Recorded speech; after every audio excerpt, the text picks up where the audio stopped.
Monsieur Le Courtier, bonjour. Bonjour. Bienvenue au Japon. Je crois que Business France est au milieu d'une réforme très importante. Est-ce que vous pouvez nous la décrire en quelques mots? Alors, la réforme de Business France, c'est finalement l'association avec d'autres acteurs. C'est moins de se réformer nous-mêmes que d'être capable de trouver avec d'autres acteurs les modalités de la construction d'un collectif. C'est ça qu'on a appelé Team France.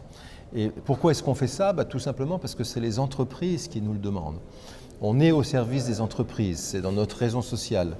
Mais quand on dit aux entreprises est-ce qu'on est bien comme on est, elles nous disent oui, vous êtes très bien, mais il y a trop d'acteurs, on n'y comprend rien. Et finalement, cette confusion, elle ne donne pas tellement envie d'avoir recours à vos services. Donc on a compris que si on ne changeait pas complètement de vision du monde et si on n'essayait pas de construire des guichets uniques, des plateformes où étaient rassemblés les uns et les autres, quelle que soit la qualité de nos services, on passerait en partie à côté de la demande des entreprises françaises.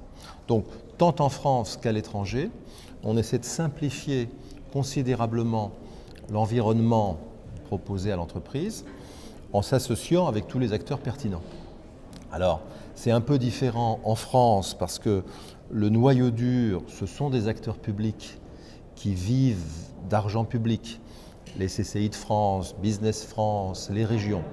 Donc on leur a dit, enfin on s'est réunis tous les trois et on s'est dit dans le fond, on est alimenté par le même contribuable, essayons de travailler en mutualisant nos moyens et en ayant une seule adresse. Et tous ont dit chiche, allons-y. Maintenant on est en train de construire ça et d'ici la fin de l'année, dans 10 régions françaises sur 12, on sera dans la construction de ce guichet unique, ce qui fait que l'entreprise, elle aura une seule adresse à laquelle s'adresser. Tous les hommes et les femmes seront rassemblés dans le même endroit. Toute l'information qu'on a sur les marchés, sur les entreprises sera mise en commun. On aura une seule bannière Team France Export qu'on va dévoiler tout à l'heure. On aura créé les conditions d'une confiance renforcée vis-à-vis des entreprises et j'espère d'une efficacité plus grande. À l'étranger, on veut essayer d'appliquer la même démarche, mais c'est un peu différent parce que là, on a affaire à des acteurs privés. Même les chambres de commerce françaises à l'étranger, par exemple la chambre France-Japon, une des plus anciennes, elle est une organisation de droit japonais. Donc on ne peut pas s'associer avec elle comme on le fait avec les CCI de France, il faut faire un appel d'offres. C'est ce qu'on a fait. On a fait un appel d'offres, la Chambre a remporté cet appel d'offres et maintenant on va s'associer pour créer ensemble une sorte de guichet unique pour les entreprises françaises qui accèdent au Japon.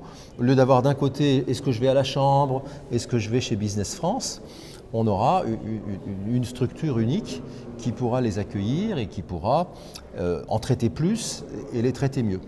Donc c'est quand même un changement assez important parce que là encore, quand vous savez que vous allez à l'autre bout du monde, mais que vous avez un environnement qui est non seulement pacifié mais structuré pour vous accueillir, moi je pense que pour un patron de PME, c'est un élément de confiance et ça donne davantage envie.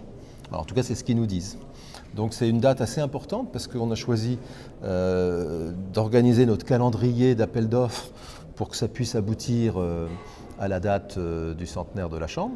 On n'était pas sûr que ce serait la Chambre qui gagnerait, mais enfin bon, on avait quand même quelques indices qu'elle serait un challenger puissant et probablement un peu favori.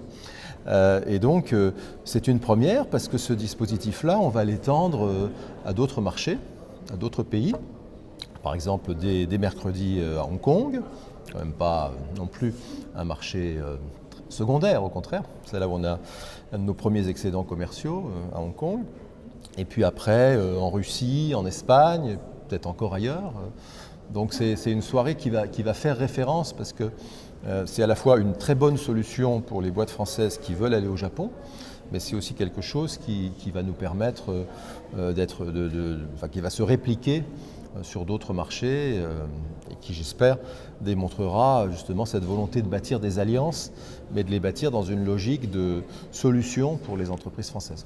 Quels sont les obstacles que les PME vous listent par rapport à l'exportation? Parce que parfois on a l'impression qu'ils n'ont même pas envie d'exporter ou qu'ils n'ont pas conscience de leur potentiel à l'exportation. Oui.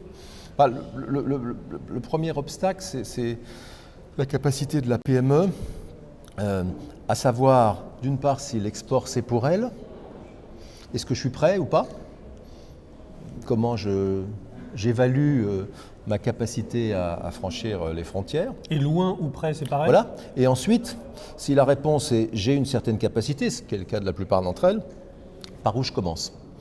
Et c'est la raison pour laquelle on est vraiment convaincu que l'export, ça commence d'abord en France, parce qu'il faut bien qu'elles trouvent un interlocuteur auquel poser ces questions, qui va leur servir en quelque sorte de coach pour mettre les bonnes réponses en face des bonnes questions.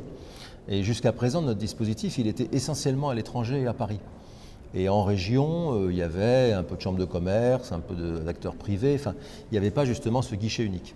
Donc ce guichet unique, d'ailleurs le terme est assez impropre parce qu'il va surtout être composé d'hommes et de femmes qui vont sortir du guichet et aller au contact des entreprises, aller frapper à leur porte pour leur dire « je viens vous parler export, est-ce qu'on peut faire un bilan de là où vous en êtes ?» et en fonction de ça, les orienter vers les marchés qui vont bien. Et si ces marchés, en plus, sont simples parce qu'il y a une structure d'accueil qui est unifiée comme ce qu'on fait ce soir ici, c'est encore mieux.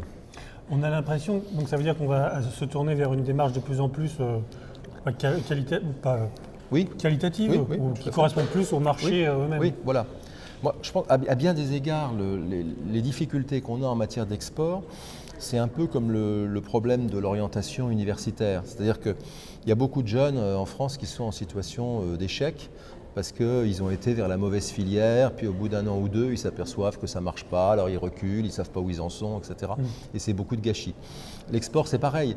On a peu d'exportateurs comparés à d'autres pays.